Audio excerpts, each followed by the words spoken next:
This is AT, and this here is Bill March. He was test patient number one for the first experiment of a new pharmaceutical developed by SIBA in the late 1950s. It had androgenic properties that revolutionized sports in general and bodybuilding. I'm not going to mention the name of this creation, lest YouTube put this video on the back burner, but the name begins with D. That Bill March was chosen to test this new product has much to do with his location. He lived near York, Pennsylvania. It has as much to do with that as it does with his natural athletic gifts. He excelled in high school baseball, football, basketball, and track. And York, Pennsylvania was the mecca of Olympic weightlifting. Bob Hoffman was coach of the very able York team, and he operated a foundry out of York that provided quality barbells and training facility for the lifters. Hoffman also published two of the most read journals for the general public. Keep in mind, this is before the internet. Hoffman was friends with the Dr. John Ziegler, who himself was instrumental in getting D produced by SIBA. And Ziegler, with Hoffman's okay, tested the pharmaceutical on Bill March in late 1959. There were also two other lifters who did not get the publicity that March did. This is before the product was mass-produced and made widely available to doctors. Back then, E.T. was in his late teens when Hoffman's and other publications began reporting on fantastic strength gains made by this new middleweight lifter, Bill March, on the York barbell team. And as I mentioned, there were a few others along with Bill who experimented according to Ziegler's rules with this new pharmaceutical. For instance, Louis Rickey. Though keep in mind, it's claimed that it was thought to be simply a new form of vitamin. All the attention focused on Bill March. By the first few years into the 1960s, it was evident that something was responsible for not just the fantastic strength improvements, but also massive muscle production. While there was the occasional reference to chemistry, Hoffman's magazines and most of the others focused on his new isometric rack and a product that he sold called Energol. It was a blend of germ oils, which, by the way, E.T. took. Hoffman also emphasized lifting mechanics in his various protein compounds. There was even emphasis on what was called positive thinking therapy. So the public, although hearing rumors that there may be a chemical involved, thinks from reading the magazines that it's isometrics, Energol, protein, and positive thinking. And Hoffman, according to John Fair's book, Muscletown, USA, himself first thought that it was his products and not chemistry that were in fact the deciding factors in Bill March's and others' gains. But truth be told, news of SIBA's new anabolic pharmaceutical gradually went public, and because the new gigantic physiques, astonishing gains in poundages lifted, even sprint and other track records, were impossible to explain simply by foods and training methods. And much of the attention was given to the young man from York, Pennsylvania, Bill March, who it was known finally was taking some of the pharmaceutical, albeit only 10 milligrams of this tonic pill. In a few months, Bill March added over 170 pounds to his 3 Olympic lifts. Now that's near impossible, naturally. Nevertheless, Bob Hoffman, now raking in big money with his power rack, attributed March's gains to isometric training.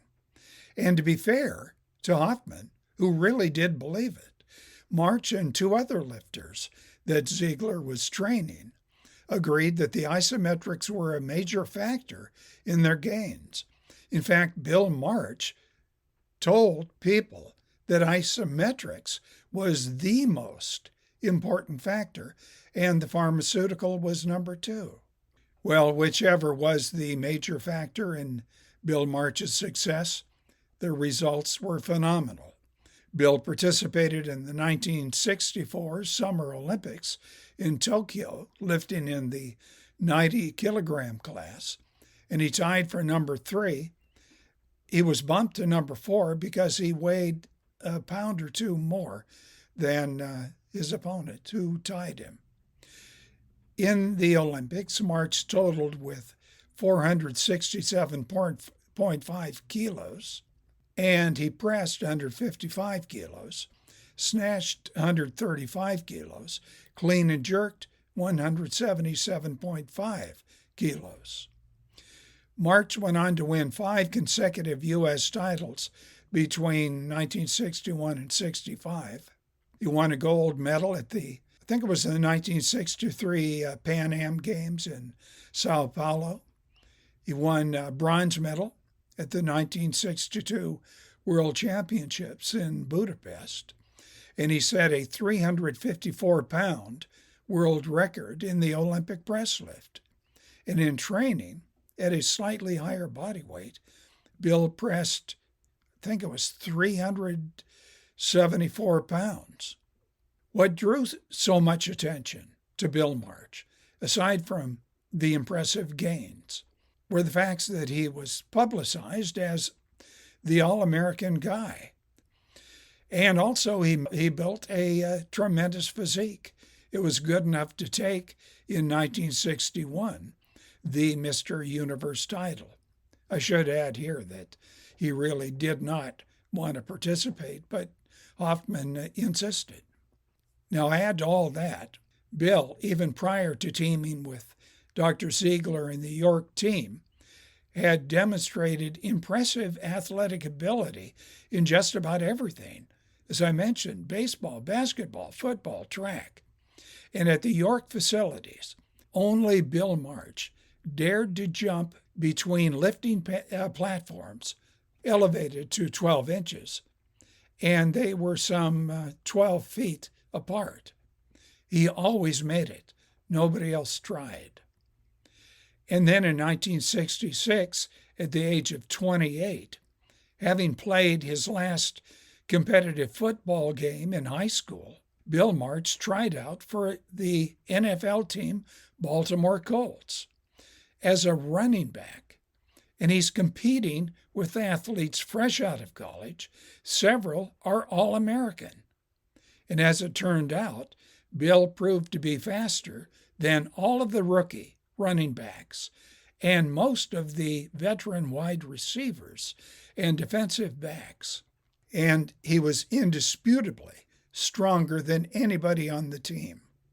Now, had 3 and not 2 slots have been open, Bill would have made the team. The reason he didn't make the team? Lack of experience. The fact that this clean-cut, All-American young man proved so impressive in just about everything he tried, including the coveted Mr. Universe title, and later was so identified, and for wanting of a better phrasing, as patient number 1 for the new anabolic chemical. All this may have added a certain legitimacy to that new chemical enhancer. Whatever, it certainly caught on in both amateur and professional competitions. The 1968 Olympic Games in Mexico were sarcastically termed as the steroid games, or variations on that theme. The success of Ziegler's and Seba's concoction can logically be attributed to, well, its success. Whatever, March's limited use of the drug did not prevent him from a successful life outside of athletics. or building a large family, including a great number of great-grandchildren. He lived to the age of 85. Bill died in October 2022. Well, that's it. Put in your comments below. Subscribe, tap the bell icon to be notified of new uploads, and do share these videos on social media. Thank you.